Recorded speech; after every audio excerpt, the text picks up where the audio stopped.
തീർച്ചയായും ന്യൂനപക്ഷ വോട്ടുകൾ പിന്നെ ആർക്കനുകൂലമായി മാറിയെന്ന് മാത്രമല്ല ന്യൂനപക്ഷ വോട്ടിന്റെ ഒരു രാഷ്ട്രീയം അതെങ്ങനെ മാറിയെന്ന് കൃത്യമായി അറിയാൻ കഴിയുന്ന ഒരു റിസൾട്ട് ആയിരിക്കും എന്ന കാര്യത്തിൽ സംശയമില്ല.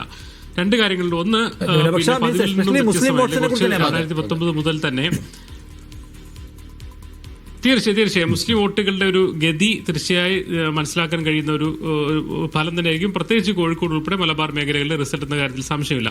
അതിലൊരു കാര്യം എന്ന് പറയുന്നത് 2019 മുതൽ തന്നെ ഒരുപക്ഷെ സി പി എമ്മിനോട് അല്ലെങ്കിൽ ഒരുപക്ഷെ CPM അപ്പുറത്തേക്ക് കോൺഗ്രസിലേക്ക് പ്രതീക്ഷ അർപ്പിച്ച വെൽഫെയർ പാർട്ടി ഉൾപ്പെടെയുള്ള പാർട്ടികൾ പിന്തുണ അർപ്പിക്കുന്നതും അതിനുശേഷം പിന്നീട് നടന്ന പലതരത്തിൽ CPM-ഉം BJP-യുടെ ഒരു ലൈനിലേക്ക് പലപ്പോഴും പോകുന്നു എന്നുള്ള വിമർശനങ്ങൾ, അത് സംബന്ധിച്ചുള്ള വിലയിരുത്തലുകൾ, അതേതെങ്കിലും സംഘടന കേന്ദ്രീകരിച്ചില്ല, പൊതുവെ ഉയർന്ന വിമർശനങ്ങൾ, ഇതെല്ലാം ഏറ്റവും അവസാനം പിന്നെ ഈ പാലത്തായി കേസുമായി ബന്ധപ്പെട്ട വിധി സംബന്ധിച്ചുള്ള ചർച്ചകൾ അല്ലെങ്കിൽ പിന്നെ PMC ഉൾപ്പെടെയുള്ള കാര്യങ്ങൾ, നിരവധി കാര്യങ്ങൾ ഈ നടക്കുന്നതിലൂടെ തന്നെ CPM-നോട് ഒരുപക്ഷെ ഉണ്ടായിരുന്ന ഒരു നിഷ്പക്ഷ മുസ്ലിം വോട്ടുകൾ, ആ വോട്ടുകൾ UDF-ലേക്ക് മാറിയിട്ടുണ്ട്. അത് പാർലമെന്റ് തെരഞ്ഞെടുപ്പിൽ മാത്രമല്ല മറ്റേതിലും മാറിയിട്ടുണ്ടെന്നുള്ള ഒരു പ്രതീക്ഷയാണ് UDF ക്യാമ്പുകൾ പങ്കുവയ്ക്കുന്നത്.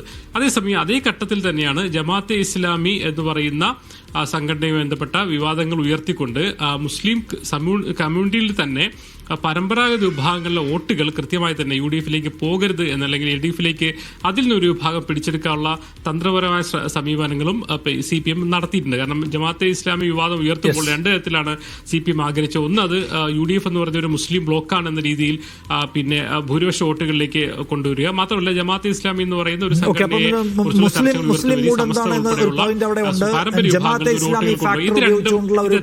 എന്തുമാത്രം സാധ്യതയുണ്ടെന്ന് തെളിയിക്കുന്നതാണ്.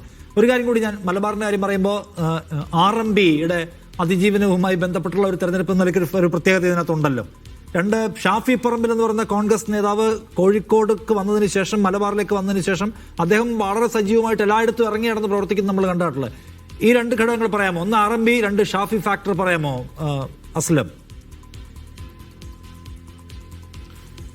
അനുഷാദ്, RMB സംബന്ധിച്ച് നമ്മൾ നോക്കുമ്പോൾ ഒഞ്ചിയമാണ് ഏറ്റവും പ്രധാനപ്പെട്ട. ഒഞ്ചിയം, ഏറാമല, അഴിയൂർ ഈ 3 പഞ്ചായത്തുകൾ RMB-യുമായി സഹകരിച്ച് UDF ഭരിക്കുകയാണ്. അതിൽ ഒഞ്ചിയം പഞ്ചായത്ത് എന്ന് പറയുന്നത് വളരെ നിർണായകമായിരിക്കും. ഒഞ്ചിയം പഞ്ചായത്ത് ഇത്തവണയെങ്കിലും പിടിച്ചെടുക്കണമെന്നുള്ള CPM വളരെ കർശനമായ ഒരു തീരുമാനത്തിന്റെ അടിസ്ഥാനത്തിൽ പ്രവർത്തനങ്ങൾ നടത്തിയതാണ്. അവിടെ ഒരൊറ്റ സീറ്റിന്റെ ഫലത്തിലാണ് ഇപ്പോൾ RMB അല്ലെങ്കിൽ UDF ഭരിക്കുന്നത്. അവിടെ കൃത്യമായി വാർഡ് വിഭജനത്തിൽ ഇടപെട്ടു. മാത്രമല്ല ശക്തമായ സംഘടനാ പ്രവർത്തനങ്ങൾ നടത്തി ഏറ്റവും അവസാനം ഘട്ടമെന്ന നിലയിൽ അപരന്മാരെ വരെ ഇറക്കി വരെ കൃത്യമായ പ്രവർത്തനങ്ങൾ പിടിച്ചെടുക്കാനുള്ള ശ്രമങ്ങൾ നടത്തിയിട്ട് പിടിച്ചെടുക്കാൻ കഴിയുമെന്നുള്ള വിശ്വാസമാണ് CPM നേതൃത്വം പങ്കുവയ്ക്കുന്നത്. ഒരുപക്ഷെ RMB ഒരുപക്ഷെ ഒഞ്ചിയത്ത് ഭരണം മാറുകയാണെങ്കിൽ സ്വാഭാവികമായിട്ടും RMB-യുടെ സ്വാധീനം വലിയ തോതിൽ കുറയാനുള്ള സാധ്യതയുണ്ടാവും. അതേസമയം നേരത്തെ പറഞ്ഞ പോലെ പല ഫാക്ടറികൾ UDF-ന് അനുകൂലമായ പല ഫാക്ടറി നിലനിൽക്കുന്നുണ്ട്. അത് നിലനിർത്താൻ കഴിയുമെന്നാണ് RMB-യുടെ UDF-ന്റെ പ്രതീക്ഷ. ചോറോട് ഒരുപക്ഷെ ഏറാമല ഭരണത്തിലുള്ള സാധ്യത കുറവാണ്. അതേസമയം അഴിയൂർ ചെറിയ സാന്നിധ്യമാണെങ്കിൽ പോലും ഒരുപക്ഷെ അത് LDF-ലേക്ക് പോകാനുള്ള സാധ്യതയും നിലവിടുന്നു. പറഞ്ഞാൽ ഒഞ്ചിയം എന്നൊറ്റ ഫാക്ടറി ഒരുപക്ഷെ വളരെ നിർണായകമായിരിക്കും എന്നാണ് മനസ്സിലാക്കാൻ കഴിയുന്നത്.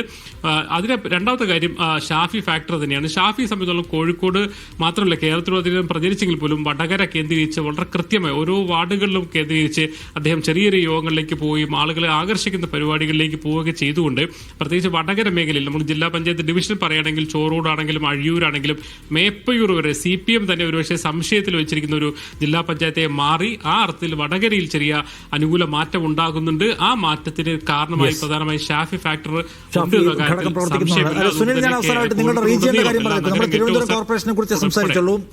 നിങ്ങളുടെ റീജിയന്റെ ഒരു പൊതുവായ മൂഡ് എന്താണ്? അതിൽ ഏറ്റവും ചുരുങ്ങിയ വാക്കുകളിൽ നമുക്ക് പറയാൻ പറ്റുന്നത് നഗരസഭകളുടെ കാര്യമാണ്. 2 നഗരസഭകൾ നമ്മൾ പറയാതെ പോയിക്കൂടാ. കാരണം 4 നഗരസഭകളാണ് ആകെ ഉള്ളത്. അതിൽ നെയ്യാറ്റിൻകരയും വർക്കലയും ഇത് രണ്ടും ഏറ്റവും നിർണായകമാണ്. കാരണം കഴിഞ്ഞ തവണത്തെ ഒരു കണക്കെടുത്താൽ നെയ്യാറ്റിൻകരയിൽ ആകെ 44-ൽ LDF 18-ഉം UDF 17-ഉമാണ്. അതായത് അത് ഏറ്റവും ടൈറ്റായ മത്സരം ഇത്തവണയും നടക്കാൻ എല്ലാ തരത്തിലുള്ള സാധ്യതയുമുള്ളൊരു സ്ഥലമാണ് ഈ നെയ്യാറ്റിൻകര. ഒപ്പം വർക്കലയാണ് പറയേണ്ട മറ്റൊരു കാര്യം. വർക്കല BJP ഇത്തവണ പിടിച്ചെടുക്കാൻ അവരുടെ എല്ലാ തരത്തിലുള്ള പ്രവർത്തനങ്ങളും അവരുടെ എല്ലാ മിഷനറിയും പ്രവർത്തിപ്പിക്കുന്ന ഒരു സ്ഥലമാണ് അവിടെ. കാരണം കഴിഞ്ഞ തവണ LDF 12-ഉം NDA-ക്ക് BJP-ക്ക് 11-ഉമായിരുന്നു അവിടെ. ഇത്തവണ എന്ത് സംഭവിക്കുമെന്നുള്ളൊരു സ്വാഭാവികമായ ചോദ്യമുണ്ട്. കഴിഞ്ഞ തവണ UDF-ന് അവിടെ 7 സീറ്റ് മാത്രമേ ഉണ്ടായിരുന്നുള്ളൂ. UDF-ന് ഇത്തവണ അവിടെ സീറ്റ് വർദ്ധിപ്പിക്കാൻ കഴിഞ്ഞാൽ സ്വാഭാവികമായും BJP പിന്നിലേക്ക് പോവുകയും അവിടെ ടൈറ്റ് മത്സരം എന്ന നിലയ്ക്ക് വരികയും ചെയ്യും. പക്ഷേ അത് കാത്തിരുന്ന് കാണണം. അതുകൊണ്ട് ഈ 2 നഗരസഭകൾ തിരുവനന്തപുരത്തെ സംബന്ധിച്ച് ഏറ്റവും നിർണായകമാണ്. രാഷ്ട്രീയ കേരളം വലിയ കൗതുകത്തോടെ നോക്കിക്കാണുന്ന രണ്ട് നഗരസഭകളായിരിക്കും. ജില്ലാ പഞ്ചായത്തിന്റെ കഥ പറഞ്ഞാൽ ജില്ലാ പഞ്ചായത്തിൽ ഇത്തവണയും CPM അവരുടെ അല്ലെങ്കിൽ LDF അവരുടെ ആധിപത്യം തുടരുമെന്നാണ് പ്രതീക്ഷിക്കുന്നത്. അത് ഗ്രാമപഞ്ചായത്തുകളിലും അത് തന്നെ ആവർത്തിക്കാനാണ് സാധ്യത. എന്തായാലും നമുക്ക് നോക്കാം.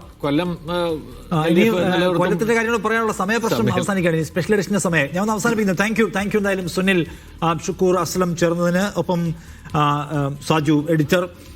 എന്തായാലും നാളെ ഇനി ചുരുങ്ങിയ സമയം ഈ തെരഞ്ഞെടുപ്പിൽ ചർച്ച ചെയ്യപ്പെട്ട ഏക സംസ്ഥാന വിഷയം എന്താണെന്ന് അറിയോ? ജമാഅത്തെ ഇസ്ലാമി. പക്ഷേ താഴെത്തട്ടിൽ ഈ സ്വർണ്ണക്കൊള്ള പോലുള്ള സംഗതികൾ നമ്മൾ ഗ്രൗണ്ടിൽ ഇറങ്ങുമ്പോൾ കേൾക്കാൻ പറ്റും. അപ്പൊ എന്താണ് ഏറ്റവും നന്നായി പ്രവർത്തിച്ചിട്ടുള്ള സംഗതി, ഇത് ആർക്കാണ് ഗുണപ്പെട്ടത്, തിരിച്ചടിയായെന്നൊക്കെ അറിയാൻ ഇനി ഒറ്റ രാത്രിയുടെ താമസം മാത്രമേ ഉള്ളൂ. Stay tuned. ഇവിടെ തന്നെ തുടർന്നാൽ നാളെ ഉച്ചയാകുമ്പോൾ നമുക്കൊരു തീരുമാനമാക്കാൻ പറ്റും.